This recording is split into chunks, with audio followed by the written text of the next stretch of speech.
Hey guys, Will here. So today's video is going to be a really exciting one. Motion Systems have just sent us this giant crate to check out. Now this is the QSV20 4 Degrees of Freedom motion platform. Now you might remember we reviewed a couple of months ago now their QS220 3 Degrees of Freedom motion system. This is basically like an extension of that. It includes an entire cockpit and it's unlike anything that I've ever experienced before in my life. So what we're going to be doing is a bit of a series of videos here, unboxing this thing, putting it all together, showing you what the process is like, and then taking you through the experience of what it's actually like to use one of these things. Obviously, this is a very, very expensive piece of equipment. In fact, it's about 17,000 euro. So not something that everybody's going to be rushing out and buying. But as you guys know by now, I'm absolutely passionate about technology and I love sharing these kinds of experience with you guys. So that's exactly what we're going to be doing today. Let's get started.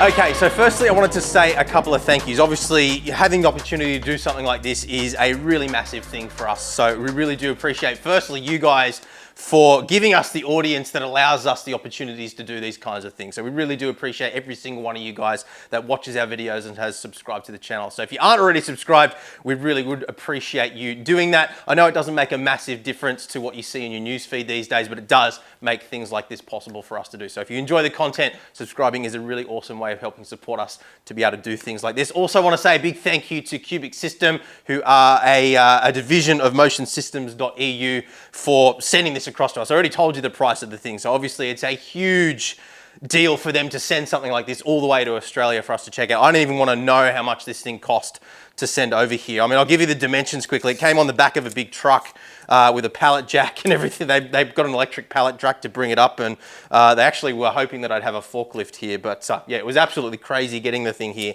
But it is 1.20 meters wide by just over 1.80 meters long, and off the ground, it's got a pallet underneath it, and off the ground is 960 centimeters, so just under a meter. And drop a comment down below with your guess as to how much the shipment weighed in total, and I'll let you guys know the exact weight in the part 2 video, which will be coming soon. So I think we'll start off here by, it's got some just self-tapping screws which are holding the lid in place. So we'll start off by getting this all undone, taken off. I've intentionally not had a look at any instruction manuals or anything like that because I wanted to have the shock of opening this up for the first time and seeing exactly what's inside and how it all kind of goes together, how assembled it is from factory. And yeah, I wanted to get as raw an experience with this as possible. So let's get it undone and take a look inside. So I've managed to crack the top of the crate now. It had this kind of glue material which was holding everything together, but it appears to be down the sides and on the bottom as well. So I don't really see a better way to have gotten it apart. But anyway, let's take a look inside here. I'm going to flip the lid over, try not to smash it into my garage door as I do this.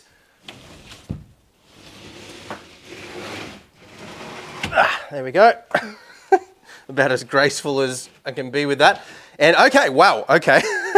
So it is actually all pretty much pre-assembled. Obviously the actuators aren't in here, as you can see. I don't know whether it would normally ship with the actuators pre-installed or not. We already had the actuators from when we did the review previously, so that would be the reason why they're not there. But yeah, it's all pretty well assembled, which is great because it means that it's going to take a lot less time to put this together than what I thought it might, but it is going to make it a little bit tricky to get into position given the weight of this crate.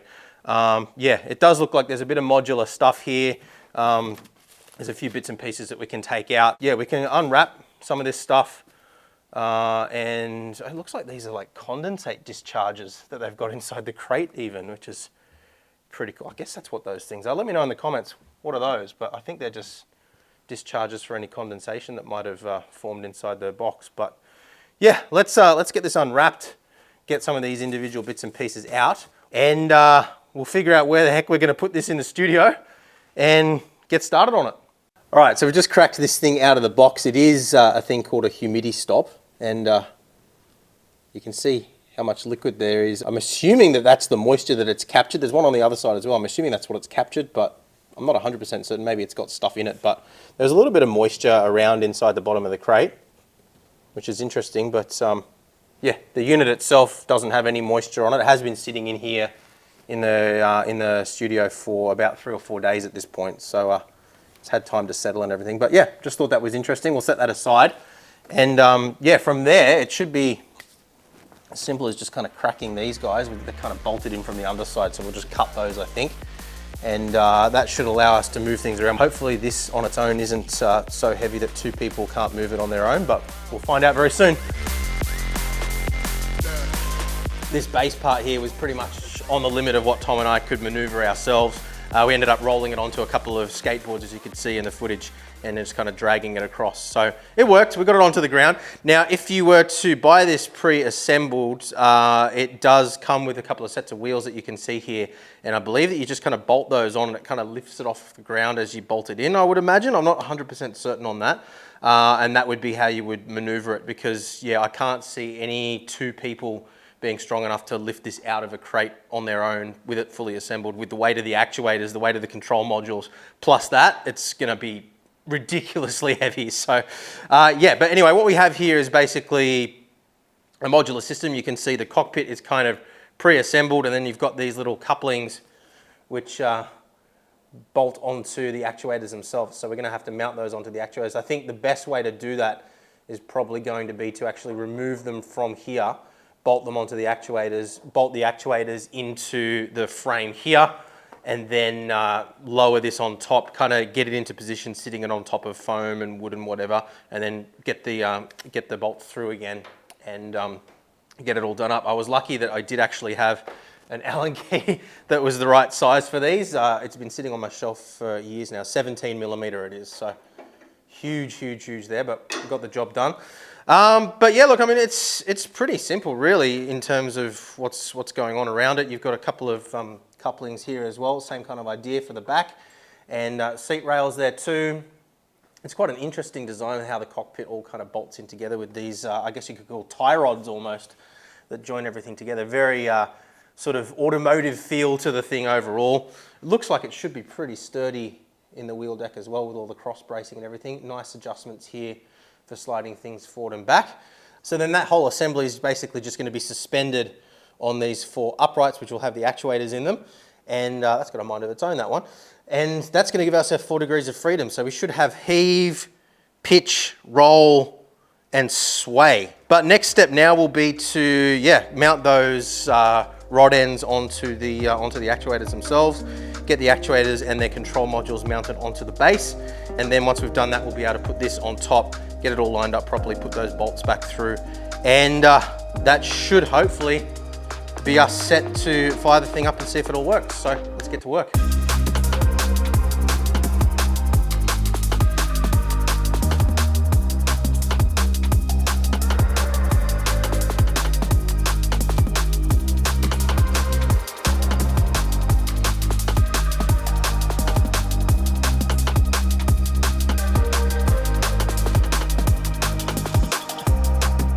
Okay, so a bit of a status update for you guys. We've got the actuators all mounted now. Didn't really have any issues getting them aligned. They are a little bit heavy, so it's a little bit hard to get the holes to line up correctly, but with 2 people, it's pretty easy. You just get one person to kind of hold it and then you can put the screws in.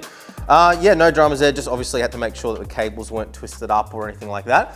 So next step now is the one that I'm probably most nervous about. That's getting the rig part, the cockpit part, up on top of this and getting everything correctly aligned so that we can get these bolts through without damaging anything or twisting anything. So the plan is, and we may end up having to improvise further from this, but right now in my head, what I'm planning on doing is we've got the skateboard sitting across the top of the control modules. The control modules, as you would have seen in the footage, are sitting on top of some little rubber feet, which you know, they need to have a bit of give in them, but obviously I don't want to put the entire weight of that cockpit up on top of these control modules and then on those rubber feet, because that could damage something. So we put the skateboard across as sort of a bit of a cross brace. And then we've got all the foam packaging that the thing was wrapped up in the box there. So what we're going to do is we're kind of just going to pad it out, get this thing kind of jacked up, sitting on top of the skateboard and the foam. Hopefully be able to get everything wedged into position, get all the holes to line up, and give ourselves a platform that we can move things around relatively easily without having to hold the weight. Because obviously we don't want to have the weight of the cockpit hanging off these things when we're trying to put the bolts through, because that's going to damage threads and whatnot. I'm hoping that once we've done that, this will be high up enough that we'll be able to slide the skateboard back out, remove all the packing, and we should be good to go. So that is the plan. Let's see what happens. Okay, that didn't work. Everything was just too low. So what we're gonna try now is a couple of sawhorses. Hopefully they're roughly the right height that we can get things positioned. It just underestimated how high up the thing needs to sit. So we'll give that a try.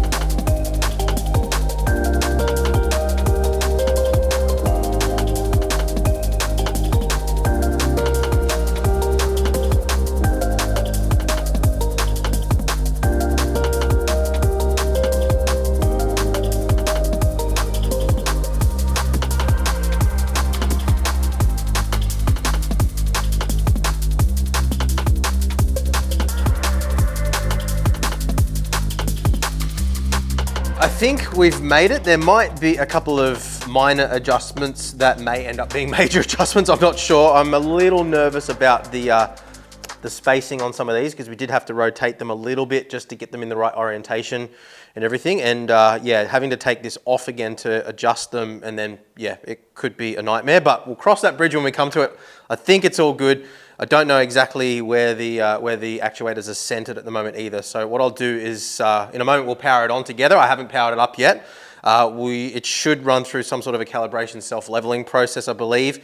At that point, we can put a spirit level on it, make sure that everything's all good before we load it up with all the other gear that we're going to put on. But yeah, look, I mean, it was a bit difficult to put together. You're definitely going to need two people, no question about that. A third person would be handy.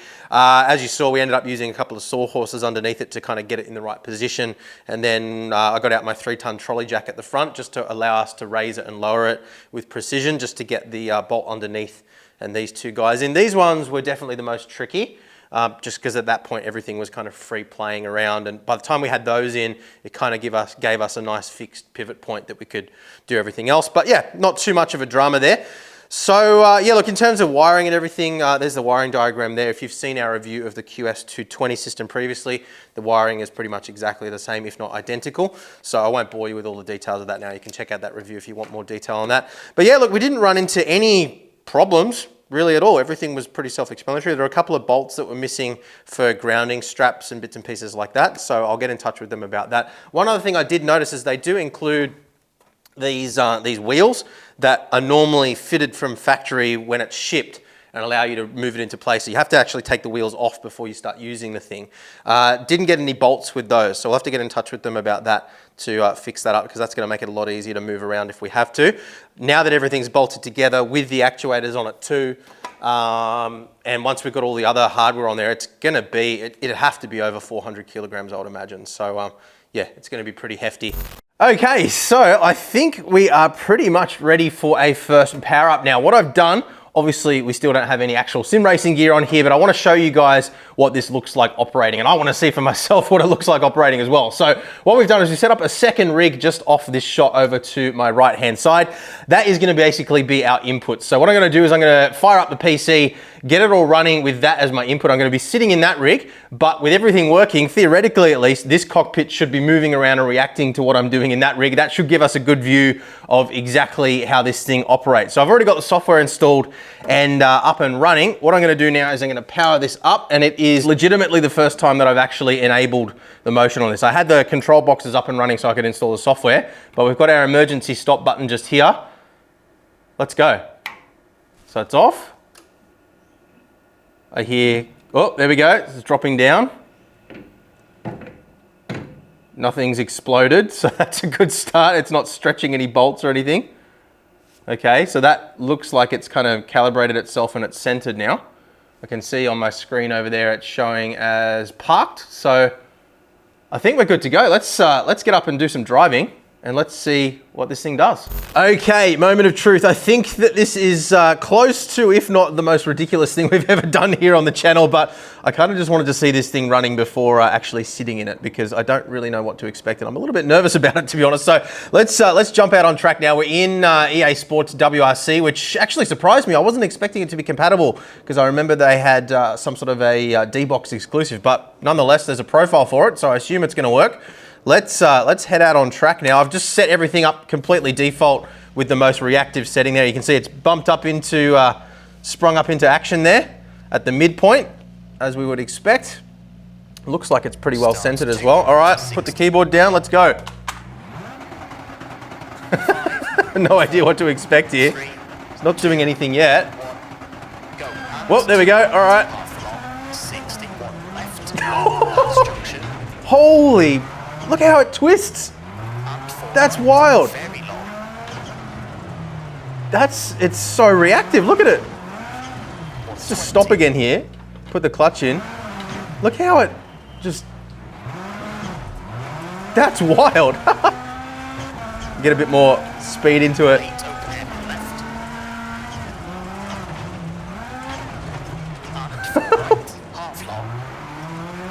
Feel the engine, yeah, it's got all the engine vibration and everything there as well. Violent. I noticed that it's got the little loops for the for seat belts to put on over the seat, which definitely I think is going to be something I'm going to do. But I'm amazed at how reactive it seems to be. Let's just have a look at a couple of things in a bit more detail here. So when I hit the throttle there, you can see how it bucks up, and then if I hit the brake, it dips down, and there's a little bit of lag there. I don't know whether it's just, again, these are all things that we'll analyze once we're up and driving, but the change of direction as well. There seems to be a little bit of lag there compared to the input, but again, we'll analyze all this kind of thing once we've got the VR headset on and we're able to do everything properly. But the scope of movement, the range of movement, and just the general violence of how quickly it's reacting and throwing itself around is, I mean, I didn't know what to expect, but I don't think I expected it to be quite so violent. Is probably my my initial reaction. But yeah, anyway, that gives you an idea of what this thing's capable of. It's I'm actually quite nervous about putting myself in. I've never experienced anything quite like this before. So definitely a lot to be excited about for the next video. We'll take you through what gear we've chosen to put on the rig, including the VR headset that we're going to be using as well. And yeah, next video, we'll take you through software and we'll go for a drive as well. So if you're not already subscribed, it's definitely a good time to do so. Hit the thumbs up button if you found this one interesting. Let us know down in the comments below as well if you've ever used a system like this. What are your tips and tricks for me going into it as somebody who's never done it before? And yeah, just your general thoughts on a system like this. Looking forward to seeing you again very soon. Bye.